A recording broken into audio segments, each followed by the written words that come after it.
Here it goes. I've been wanting to share my story for a while now, but had to gain up the courage to talk about it.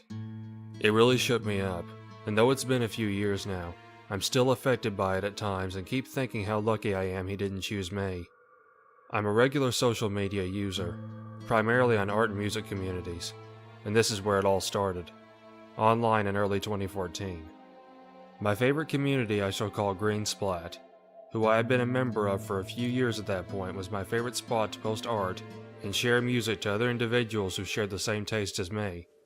Privacy reasons and concerns, my account was set to private and only accepted fellow splatterers, members, who could view my own personal page. I learned early on there were a lot of creeps and weirdos on the net, and filtered out as many as I could by keeping my splatter group small. Aside from a few, most conversation was kept in public viewing that I had with most members. A few splatters were an exception, and I chatted with them on private chat from time to time.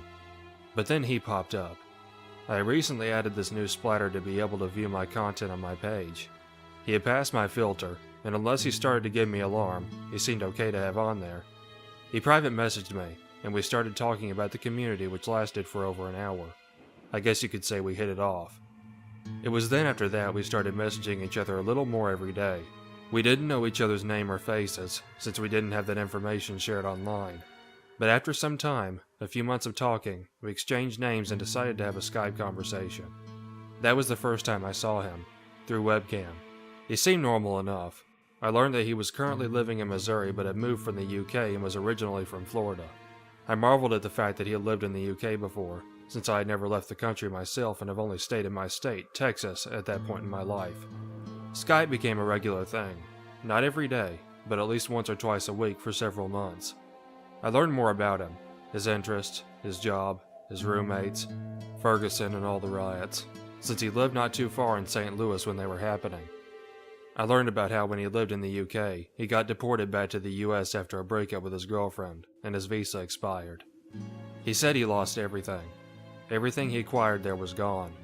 He was at a total loss and was rebuilding his life, sharing an apartment with a guy he knew. He sent me a picture once of a woman he said was a really good friend of his, and one of a little girl he said was his daughter who was back in Florida. We carried on casually. I ended up opening up to him a lot, because at the time I was going through a loss of my younger brother, who had passed away a year before, and had transitioned spiritually. We talked about that a lot, and he seemed to offer comfort that I felt at the time was genuine. I felt like I developed a real friend of sorts. Later towards the end of the year though, our video chats became less and less, until one day he disappeared completely. No more Skype, no more on art communities, no more messages, just gone. In truth, I did feel a little sad, just because we talked well and he never said he was leaving the art community, or said goodbye. I had gotten used to talking to him at least twice a week. He always said he hated where he was and that he wanted to leave. Go somewhere new, somewhere different. He even said a few times maybe he should come down to Texas and meet me. He thought we would hit it off in person too. I joked back that I'd even buy him a ticket. 4 months passed and out of the blue I get a message on a posting I did on my online art community from him. It's from his account, but the message is incoherent. Incomplete, but part of it calls me a slut. It upsets me. I take him off my Green Splat page, and message him privately one last time asking why he called me such a name out of nowhere after not talking to me for months. He responded a few days later, and says that he's too crazy, and that he can't talk to me because of it, because he's not good. He then says, by the way, I don't like your red hair. It looked better darker. And that was the last message I ever received from him. His comment about my hair I assume was because he saw me with dark hair when we used to Skype, but then when he resurfaced on my Green Splat months later, I had a picture of myself with dyed red hair. I never talked to him again, and banned him after those last messages. Time has passed, and it's around November 2015. Almost a year since I got those last messages from him. A lot has happened to me in my own personal life. Therapy, getting out of an abusive relationship 6 months before, trying to heal completely from that.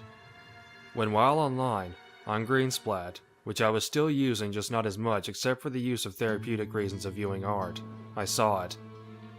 I saw it.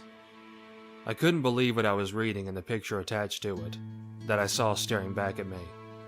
It was him, Michael, the Green Splat member I had talked to for several months in 2014.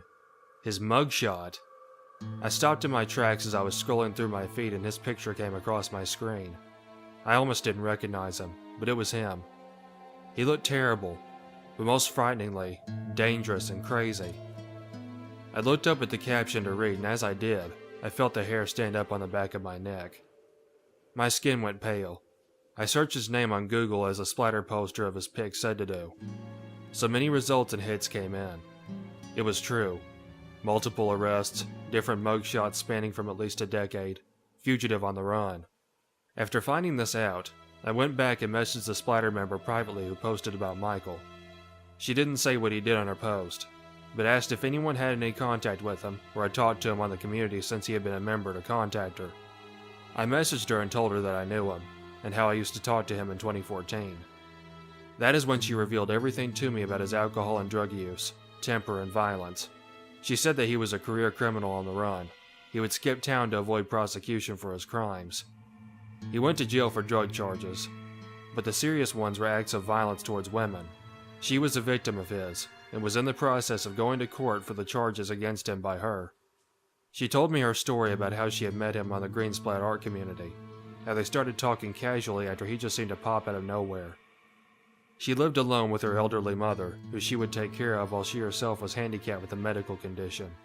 She couldn't really have a normal social life because of it, so when Michael came around, they seemed to hit it off and they started an online relationship. Eventually, Michael persuaded her to buy him a bus ticket to stay with her in Alabama and her sick mother.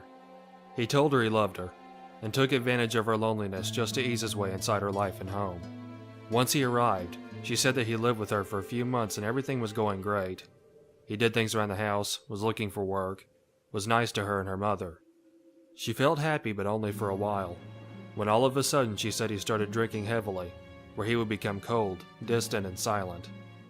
She said his eyes would always be bloodshot. He stopped looking for work and stopped helping around the house. He stole some things. She started seeing how he was, and quickly she knew she made a mistake by letting him into her home. Then one night as she was sleeping, she woke up suddenly and sat up in her bed as an eerie feeling came over. She didn't know why she felt that way, and was trying to gather a sense of vision from waking up, when all of a sudden a figure jumped on top of her and tried strangling her. She broke free, ran to a neighbor to call for help. When the police arrived, he was gone, but she knew it was him, Michael, because she saw his face, his eyes. He was picked up the next day and taken in on assault and strangulation. It was then when she herself learned of his history of extreme violence against women. After that, she told me she was going to therapy and was traumatized by the attack. When I told her the details of my interaction with him, we learned that he was talking to us at the same time, as well as other women in other states. We put together that he was hunting, trying to find another woman to trick, to get close to lure in his trap and victimize. She told me that she'd seen a picture of me, because he'd shown it to her, and when she asked who I was, he said an old friend. I mentioned the photo he showed me of a woman one time. I described it, and she said that was a picture of her, so he showed us both a picture of each other. Talking to her more and more, and seeing the trauma she was going through, I felt guilt. I realized the time he stopped talking to me was when he went down to visit her. That's why he went missing. I realized he was weighing his options between us and others. He mentioned coming to Texas, and I joked about buying him a ticket, but for some reason he never pressured me, or tried persuading me into it like he did her. Maybe she seemed easier to get to. I want to say that I wouldn't have sent him one, but what if he had persuaded me somehow? Especially when I was in a vulnerable state with the death of my brother. It's scary to think that not only did I talk, engage, laugh, share personal things with such an individual, but the fact that I may have come face to face with one who probably would have tried to physically harm or worse, kill me. Looking back, I remember one Skype chat in particular. He had been drinking while we talked. I remember at one point he had a look on his face. His eyes were bloodshot, and he grew quiet, yet his face looked almost angry or rage-filled. I commented on it and he said it was just a long day.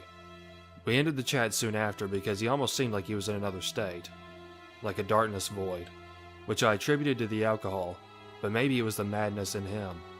Justice system failed. Last I heard, he was back out on the streets.